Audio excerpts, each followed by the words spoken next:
Marks में आपको पूछेगा। यहाँ पे देखिए క్రింది దినపత్రికలలో వాక్యాలు मतलब ये पढ़ना है आपको। इसके अंदर क्रियల కింద గీత గుర్తించండి। जहाँ पर भी वर्ब है उसके नीचे आपको क्या करना है, अंडरलाइन करना है।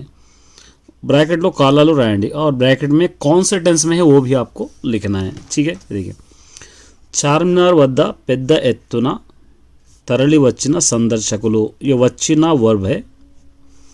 चारमीनार वद्दకు, चारमीनार के पास बहुत ज़्यादा लोग देखने के लिए आए हैं। तरलु चारमीनार వద్దకు పెద్ద ఎత్తున తరలి వచ్చిన సందర్శకులు, ये वर्तमान प्रेजेंट टेंस है, ये वर्तमान कालम। मंत्रिनी కలిసిన కార్పొరేటర్, ये కలిసిన मंत्री मतलब मिनिस्टर को मिले हुए कार्पोरेटर, ये पास्ट टेंस है, भूतकालम। ठीक है, एग्जीबिशन को तरली वस्तुना संदर्शकुलु, एग्जीबिशन के लिए देखने के लिए आ रहे हैं। ये तरली वस्तुना ये वर्ब है, इसके अंदर ये वर्ब है मिलना। संदर्शकुलु ये वर्तमान कालम है। ठीक है, पिल्लలకు जनवरी నుంచి कोविड टीका, बच्चों के लिए जनवरी से कोविड टीका। तो यहाँ पर क्या लिखेंगे, कोविड जनवरी నుంచి कोविड टीका। यहाँ पे वर्ब कहीं पर भी नहीं है क्योंकि देना है नहीं है, तो इसलिए हम लोग क्या करेंगे, फ्यूचर टेंस है, भविष्यत कालम।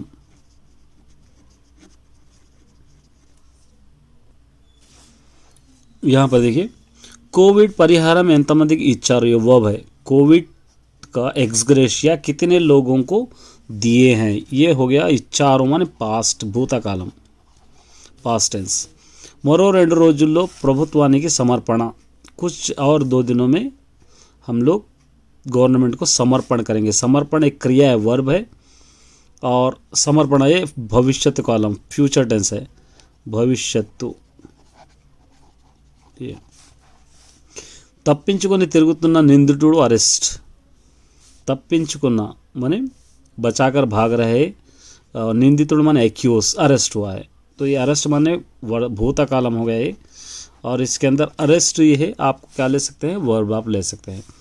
ఈ నెల 20 నుంచి అమలు, అమలు वर्ब है, इस महीने के 26 तारीख से इसको हम अमल करेंगे। तो ये भी भविष्यत कालम होता, क्योंकि 25 तारीख अभी नहीं है, भविष्यత్తు यहाँ पे आप लिख लेना है ये कालम। उद्योगाల పేరుతో 241 मंदी की टोकरा, नौकरियां देने के लिए 240 लोगों को क्या करें, टोकरा मतलब डुबाकर चले गए।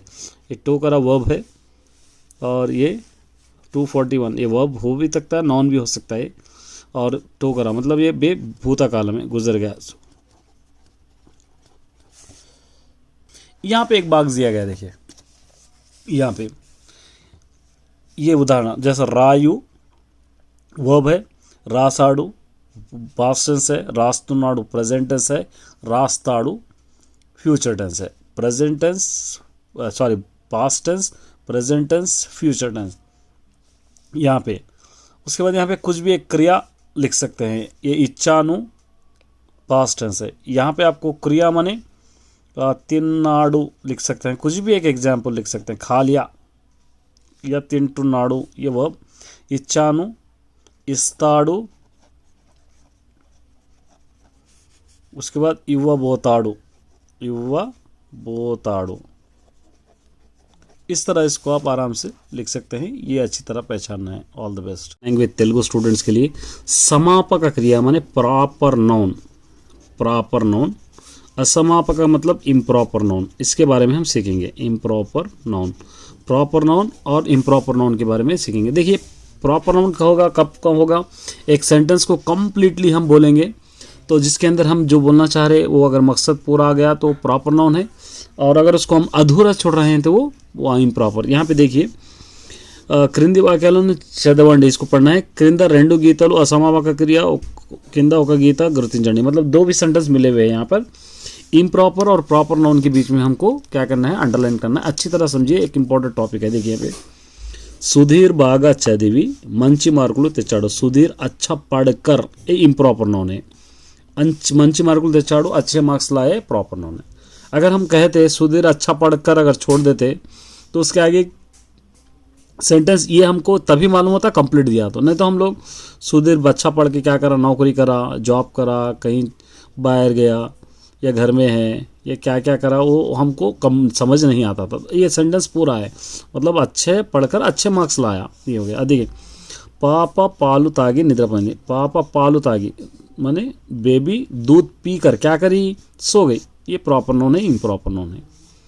मनोज जवाबुल राशि, मनोज आंसर्स लिख कर क्या करा, उसके लिए आगे देखिए टीचर तो दिद्दिंचुकोनी, टीचर्स के साथ करेक्शन कराकर वाटिनी तिरिगी राशाड़ू, उसको दोबारा लिखा है, इसको आप अंडरलाइन कर सकते हैं, तिरिगी राशाड़ू। ये इम्प्रॉपर है, ये इम्प्रॉपर है। देखिए ये दो भी चाहे तो इम्प्रॉपर कर सकते हैं, अगर इसको कंप्लीट करेंगे तो प्रॉपर हो जाएगा, क्योंकि मनोज जवाब लिख के टीचर से करेक्शन करा के फिर उसको दोबारा लिखा। ये विशाल चट्टू एक ही कर रहा तो कोमलन उलागी, विशाल झाड़ पे चढ़कर लकड़ी से डालियों को खींच कर क्या करा, पंडलू तेम्पाड़ू, मतलब फल तोड़ा है। इस तरह ये कंप्लीट होगा सेंटेंस। विहरी मंची कथलु राशि, विहरी अच्छे कहानियां लिखकर क्या किया, पेरू तेच्चुकुनाडू माने नाम कमाया। ये प्रॉपर होगा, मतलब अधूरा अगर छोड़ देंगे तो इम्प्रॉपर और कंप्लीट कर रहेंगे तो प्रॉपर। देखिए माधवी गुड़ी की వెళ్ళి, माधवी मंदिर को जाकर क्या की, వెళ్ళి దేవుడిని దర్శించుకుంది माने भगवान का दर्शन किए है। इस तरह संजय तेलुगु टीचर तो माట్లాడి, संजय तेलुगु टीचर से बात करके, ये इम्प्रॉपर है। प्रॉपर करने के लिए संदेहालु తీర్చుకున్నాడు, अपने डाउट्स क्लियर कर लिया, कंप्लीट हो गया। शरीफ कवितलु राशि अच्चु వేయించి, शरीफ कहानियां लिखकर अच्चु వేయించి इसको छपाकर क्या किया, समाजाనికి అందించాడు, सोसाइटी को दिया। जनार्दन पुस्तक समीक्षा राशि, जनार्दन पूरे बुक का समीक्षा लिखकर क्या किया, तरगतिलो विनिपिंचाడు, स्कूल में समझाया। रेशमा बोम्मला पुस्तकम चूस्तू, रेशमा पिक्चर की किताब देखते हुए क्या की, सीताकोकचिलुक बोम्म गीसिंदी माने तितली बटरफ्लाई का पिक्चर ड्रॉ की। अम्मा गुड़ी की వెళ్ళి, माँ मंदिर को जाकर क्या की, पूजा చేసింది। कंप्लीट सेंटेंस है, पूजा की। रेखा पाटल विंटू, रेखा गाने सुनते हुए क्या की, पढ़ रही है, చదువుతున్నది। इसको अंडरलाइन, ये प्रॉपर। पहले जो भी मैं स्टार्टिंग में अंडरलाइन कर रहा हूँ वो इम्प्रॉपर, बाजू के पूरे प्रॉपर। विलियम फोन लो మాట్లాడుతూ నడుస్తున్నాడు, विलियम फोन में बात करते हुए क्या कर रहा, चल रहा है। ये दोनों। अमीरों का బొమ్మ చూస్తూ, अमीर एक पिक्चर देखते हुए इंको బొమ్మ గీస్తున్నాడు, अब एक पिक्चर ड्रॉ कर रहा। ये दोनों प्रॉपर इम्प्रॉपर, इम्प्रॉपर प्रॉपर। कविता వంట చేస్తూ, कविता पकाते हुए इम्प्रॉपर। टीवी చూస్తున్నది, टीवी देख रही है, प्रॉपर सेंटेंस हो गया। भानु अन्नम तिनी, भानु खाना खाकर क्या किया, पाठशाला को लड़, स्कूल को गया। ये सोमू पुस्तकम चदिवी, सोमू किताब पढ़कर क्या किया, निद्रापोयाడు, सो गया। इस तरह रहीम राजू मार्केट को వెళ్ళి, रहीम राजू मार्केट जाकर क्या किए, కూరగాయలు కొని ఇంటికి వచ్చారు, तरकारियाँ खरीद के घर को आए। सुंदरम मामिडी चट्टू है कि सुंदरम झाड़ पे चढ़ के क्या किया, कायलु कोशाड़ू मतलब फल तोड़ा। राजू महेश नडुस्तू, राजू महेश चलते हुए क्या कर रहे, बात कर रहे, माटलाड़ू तुन्नारू। तो इस तरह इसके अंदर आपको आता है, ठीक है। तो यहाँ पर एक एग्जाम्पल दिया, देखिए क्रिया खाने को कहते हैं, ये तीन ही इम्प्रॉपर है।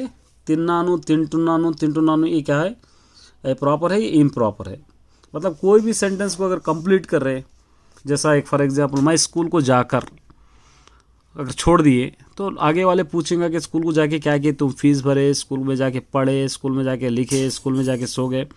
अगर आप कह रहे हैं कि मैं स्कूल में जाकर अच्छी तरह पढ़ा, तो कोई भी प्रॉपर सेंटेंस उसको कहेंगे। तो इस तरह रहेगा। All the best. तो my dear student, last section में आपको एक आएगा पोस्टर लिए आएगा, या एक लेटर आएगा, या एक इंटरव्यू के क्वेश्चंस आएंगे। 8 मार्क्स के लिए आएगा आपको, ये तीनों में से एक आपको करना रहेगा। तो मैं इजी वे में सारे क्वेश्चंस आपको समझाऊंगा, कभी 10 पॉइंट्स, कभी 8 पॉइंट्स, क्या क्या आप लिख सकते हैं और किस किस बारे में पूछेगा, एक ही वीडियो में आपको ये कंप्लीट कर दूंगा। देखिए ఒక రైతును ఇంటర్వ్యూ చేయడానికి కావాల్సిన ప్రశ్నలు తయారు, एक किसान है उसको आप क्वेश्चनिंग कर रहे हैं, तो क्वेश्चनिंग के लिए क्या क्या सवाल पूछ सकते हैं, वो क्वेश्चंस को आपको लिखना है। सबसे पहले एक क्वेश्चन कर रहे हैं, एक का नाम रामయ్య గారు మీదేవు, रामయ్య तुम्हारा कौन सा गांव है, మీకు ఎన్ని ఎకరాల పొలం ఉంది, तुमको कितने एकड़ ज़मीन है, అందులో మాగాణి భూమి ఎంత, మెట్ట భూమి ఎంత, उसके अंदर पानी की ज़मीन कितनी है, सूखी ज़मीन कितनी है,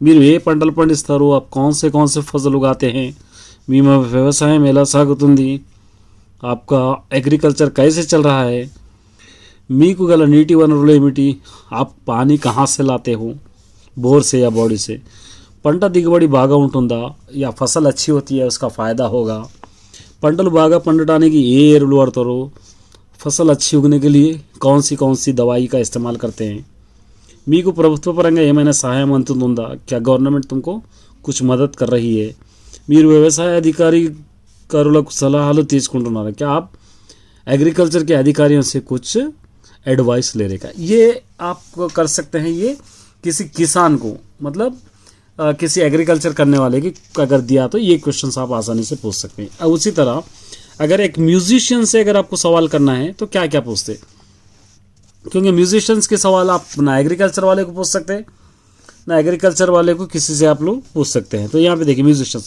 నమస్కారం అండి రామస్వామి గారు, రామస్వాमी से हम पूछ रहे हैं प्रस्तुतम संगीत कला आदरण ఎలా ఉంది, आजकल के दौर में म्यूज़िक किस तरह लोग इंटरेस्ट बता रहे हैं, మీరు వృత్తి వల్ల ఆదాయం బాగుందా, क्या आपके जॉब से आपके ऑक्युपेशन से क्या आपको अच्छा फ़ायदा होगा, మీ కళాకారుల ప్రభుత్వ సహకారం ఉందా, क्या आप जैसे आर्टिस्टों के लिए गवर्नमेंट से कुछ मदद मिलती क्या कुछ, మీ వృత్తికి ప్రజాదరణ ఎలా ఉంది, आपका जो प्रोफेशन है क्या उससे लोग का इंटरेस्ट कैसा है, మీ పూర్వీకులు ఎవరైనా ఈ వృత్తిలో ఉన్నా, क्या आपसे पहले के आपके पूर्व कोई इसके प्रोफेशन में है क्या, ప్రస్తుతం మీ కుటుంబ సభ్యులు ఎవరైనా ఈ సంగీత కళా రంగంలో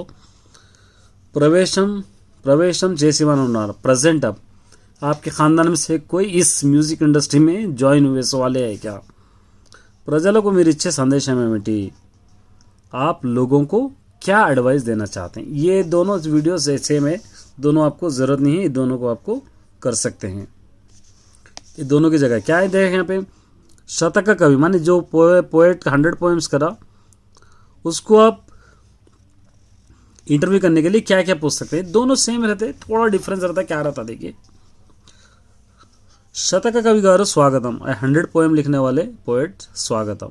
శతకాన్ని ఎన్ని రకాలు, శతకాలు సెంచరీస్ के पोएम्स कितने तरीके के, सेकंड क्वेश्चन। తెలుగులో మొదటి శతకకర్త ఎవరు, తెలుగు में पहले 100 पोएम्स लिखने वाला कौन है।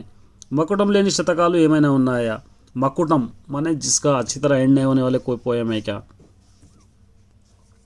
మీకు నచ్చిన శతకం ఏమిటి, आपको कौन सा शतक पोएम्स पसंद है। మీరు ఏ ఛందస్సులో శతకం చేశారు, ये ग्रामर है, कौन से ग्रामर से आप अपने पोएम्स को लिखते हैं। మీరు భక్తి శతకం ఏమైనా రాశారు, आप भगवान की भक्ति के बारे में कुछ శతక पोएम्स लिखे क्या नहीं लिखे। నేటి కాలంలో శతకాలు చదివేవారు తగ్గిపోవడానికి కారణం, आजकल 100 पोएम्स 100,000 पोएम्स लिखने वाले कम हो रहे हैं, घट जा रहे हैं, इसकी वजह क्या है। మీకు మాకు ఇచ్చే సందేశం ఏమిటి, మీరు మాకు आप हमको क्या संदेश देना चाहते हैं। तो ये थे माय डियर स्टूडेंट्स, ये 3 अगर इंटरव्यू के याद करेंगे तो अच्छी तरह मार्क्स आएंगे। All the best.